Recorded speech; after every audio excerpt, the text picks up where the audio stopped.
Om Namo Bhagavate Vasudevaya. Om Namo Bhagavate Vasudevaya. Om Namo Bhagavate Vasudevaya. Fazendo a leitura da Bhagavad Gita, capítulo 11, o verso, a forma universal. Capítulo 11, a forma universal. Verso 11, 14 e verso 15. Hare Krishna.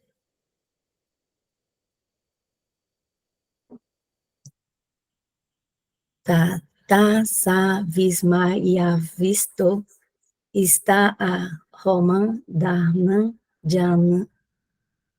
Jaya Pranyaya Shirasa Deva Kistanjali Abhisata. Tradução.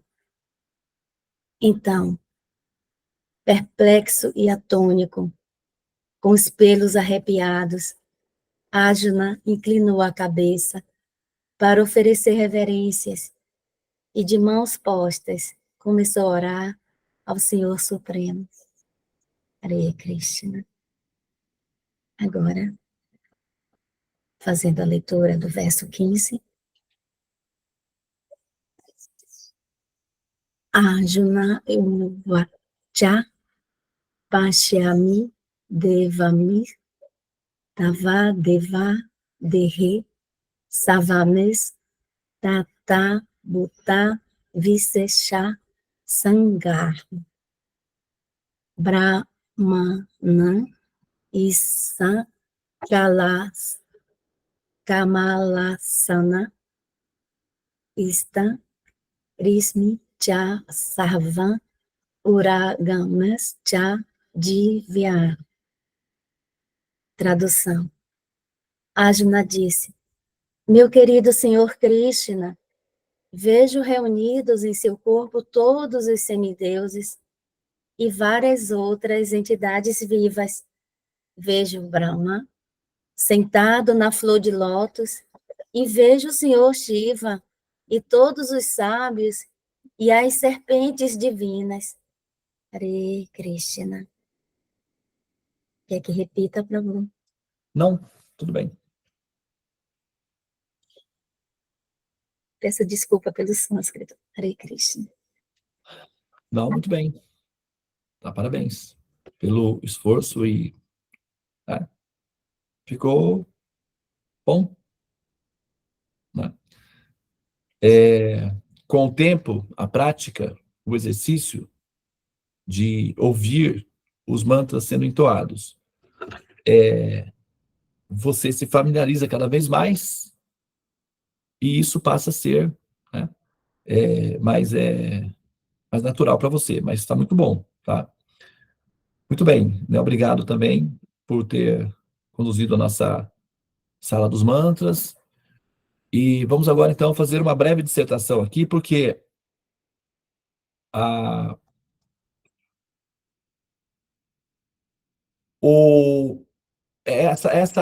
essa descrição daqui para frente, uma série de descrições vão ficar mais ou menos tocando no mesmo ponto, né? O que Arjuna está vendo. Tá? Ele fica, né, perplexo no sentido de que ele fica impressionado, né? Imagina, é bem natural, né? Até que ele tem essa reação psicológica de, né, de estar vindo. É uma situação, né, atípica. O Arjuna, ele não era um místico, né? Ele era um administrador kshatriya, levava uma vida pragmática, né? Fazendo coisas práticas, administrando, criando, sabe, executando leis, supervisionando as fronteiras, etc. Tudo isso daí, isso são coisas normais. E de repente ele está, né, no meio de uma batalha e com uma situação de debilitação psicológica em relação à ação que ele deve tomar. E olha só, ele se vê no meio de uma experiência absolutamente mística, completamente fora do contexto da experiência dele, né? E ele tem que processar, metabolizar tudo isso daí. Né? E a visão que ele tem é a visão que ele tem dentro do contexto da experiência que ele tem. Tá? Vocês podem reparar que não foi mostrado para o Arjuna eventos ou pessoas fora do contexto da experiência de realidade dele, por dois motivos, como eu já falei aqui anteriormente. Você pega a humanidade e joga 6.000 anos atrás.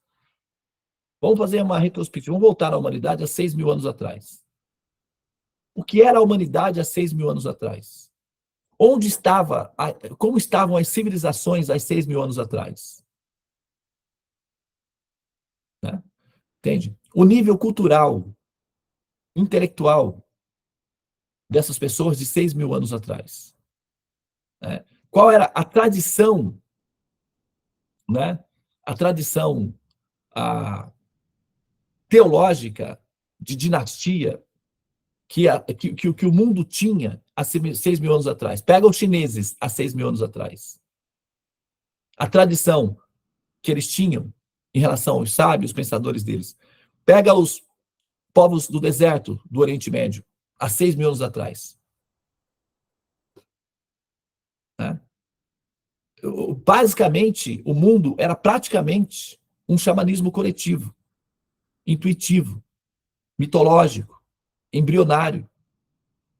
Não havia um sistema teológico formal, era tudo experimental, embrionário.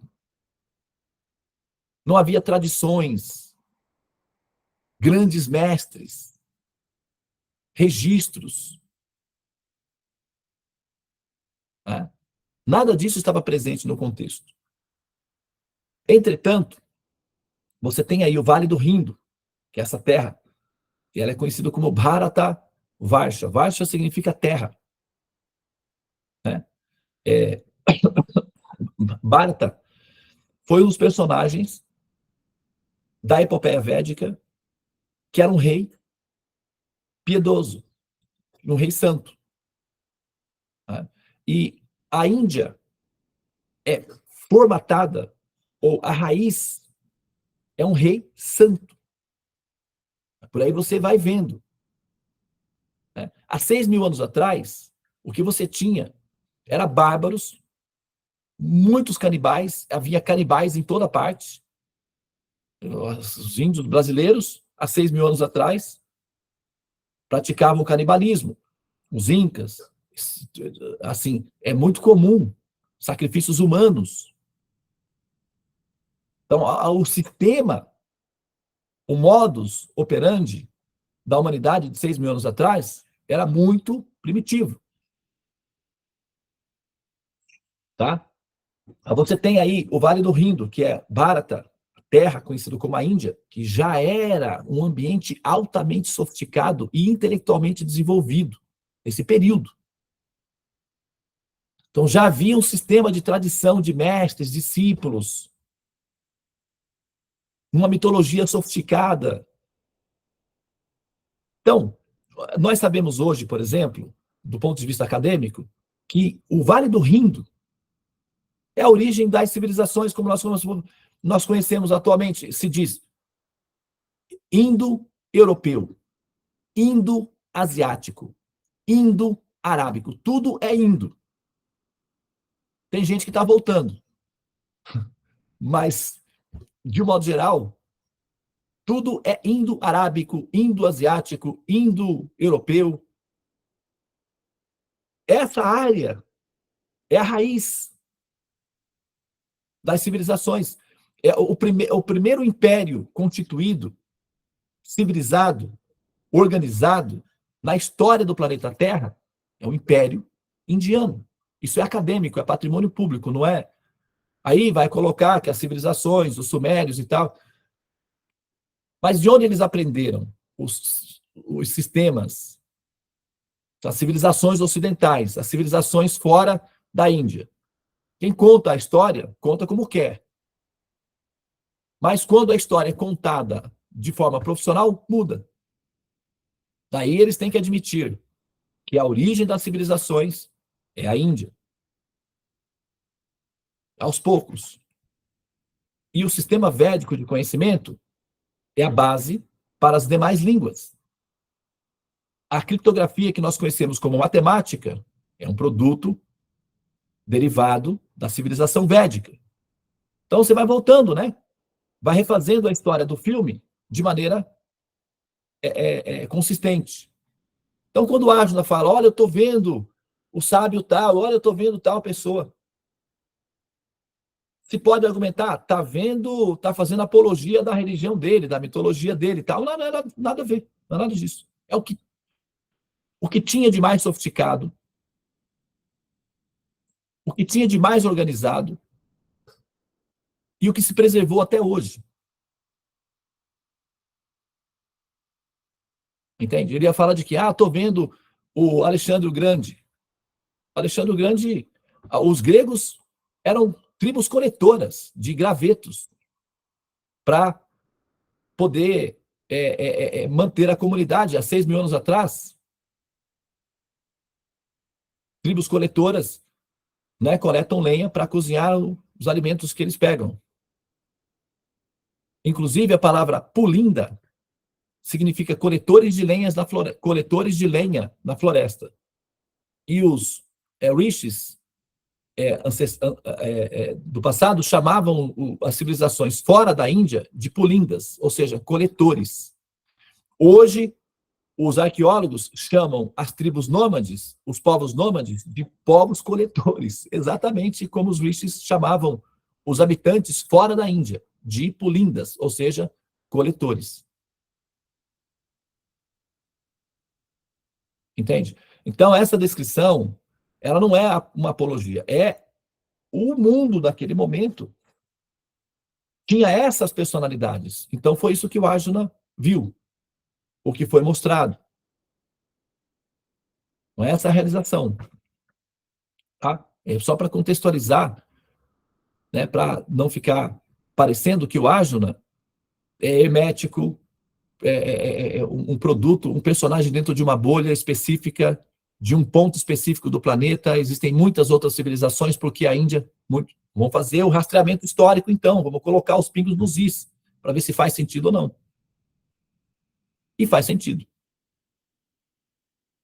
Tá bem? Então, a gente está falando de um conhecimento que não é meramente, casualmente emocional. Ele é racional. Ele pode ser fundamentado. Então, não é uma aposta cega. É uma aposta pensada. É uma decisão pensada. Tá? E funciona. Muito bem, então eu vou parar aqui. Muito obrigado pela atenção de vocês. Namastê. Hare Krishna, Krishna Krishna, Hare Hare. Hare Rama, Hare